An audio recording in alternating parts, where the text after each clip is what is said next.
ಧರ್ಮಾಧಾರಿತವಾದಂಥ ಭಯೋತ್ಪಾದನೆಯನ್ನು ನಾವು ಖಂಡಿಸ್ತೀವಿ. ಈ ಜಗತ್ತಿನಲ್ಲಿ ಸಾವಿರಾರು ಧರ್ಮಗಳಿವೆ.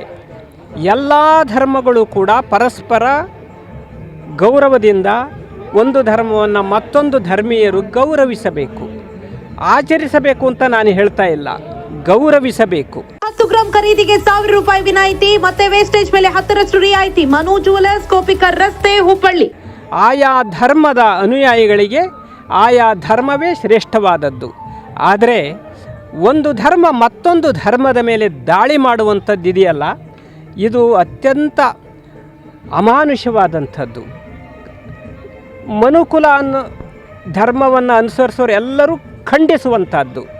ಇಂತಹ ಒಂದು ಉಗ್ರವಾದ ಯಾವುದೇ ಧರ್ಮದ ಮೇಲೆ ದಾಳಿಯನ್ನು ಮಾಡಿದರೆ ಅದು ನಿಜವಾಗ್ಲೂ ಧರ್ಮ ಅಂತ ಅನ್ನಿಸ್ಕೊಳ್ಳೋದಿಲ್ಲ, ಅದು ಉಗ್ರವಾದ ಅಂತ ಅನ್ನಿಸ್ಕೊಳ್ತದೆ. ಅಂತಹ ಎಲ್ಲಿ ಉಗ್ರವಾದ ಇರ್ತದೆ ಅಲ್ಲಿ ಧರ್ಮಕ್ಕೆ ಅವಕಾಶ ಇರೋದಿಲ್ಲ. ಆದರೆ ದ್ವೇಷದಿಂದ ಅಂಥ ಕೆಲಸ ಮಾಡುವ ಈ ಕೃತ್ಯವನ್ನು ಇಡೀ ಜಗತ್ತು ಖಂಡಿಸಬೇಕಾಗ್ತದೆ, ಖಂಡಿಸ್ತಾ ಇದೆ. ಈಗಾಗಲೇ ಭಾರತ ದೇಶ ಭಾಳಷ್ಟು ಸಾರಿ ಸಹನೆಯಿಂದ ವರ್ತಿಸಿದೆ. ಇನ್ನೇನು ಯುದ್ಧವಾಗುತ್ತದೆ ಅನ್ನೋ ಸಂದರ್ಭ ಬಂದಾಗೆಲ್ಲ ತನ್ನ ಸಹನೆಯನ್ನು ಭಾರತ ತೋರಿಸ್ತಾ ಬಂದಿದೆ.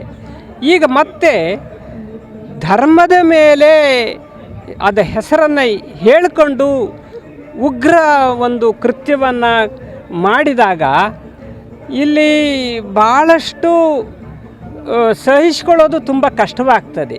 ಆದ್ದರಿಂದ ಯುದ್ಧ ಆಗಬೇಕು ಅಂತ ನಾವು ಬಯಸೋದಿಲ್ಲ, ಆದರೆ ಯುದ್ಧ ಆಗಲಿಕ್ಕೆ ಪ್ರಚೋದನೆ ಕೊಡ್ತಕ್ಕಂಥ ಇಂಥ ಸಂದರ್ಭಗಳು ಬರಬಾರ್ದು ಅನ್ನೋದು ಅಷ್ಟೇ ನಮ್ಮ ಆಶಯ. ಜಾತಿ ಗಣತೆ ಸರಿಯಾಗಿ ಲೆಕ್ಕಾಚಾರ ಮಾಡಿಸೋದು ಭಾಳ ಒಳ್ಳೆಯದು. ಎಲ್ಲರಿಗೂ ಕೂಡ ಜಾತಿ ಗಣತೆ ಸರಿಯಾಗಿಲ್ಲ, ಎಲ್ಲಿ ಕೆಲವರು ಸರಿಯಾಗಿದೆ ಅಂತಾರೆ. ಯಾರು ಬಹುಸಂಖ್ಯಾತ ಜಾತಿ ಇದ್ದಾರೆ ಅವರುಗಳು ಜಾತಿ ಗಣತಿ ಸರಿಯಾಗಿ ಆಗಿಲ್ಲ ಅಂತ ಹೇಳ್ತಾರೆ. ಯಾಕಂದರೆ ಅವರವರ ಸಂಖ್ಯೆ ಅವ್ರಿಗೆ ಗೊತ್ತಿರ್ತದೆ, ಆ ಜಾತಿಯವರಿಗೆ. ಆ ಕಾರಣದಿಂದ ಜಾತಿ ಗಣತಿ ಆಗೋದೇ ಆದರೆ ಭಾಳ ಕರಾರುವಕ್ಕಾಗಿ ಆ ಜಾತಿ ಗಣತಿ ನಡಿಬೇಕು. ಇಲ್ಲ ಅಂತಂದರೆ ಅದು ಒಳ್ಳೆಯದಲ್ಲ.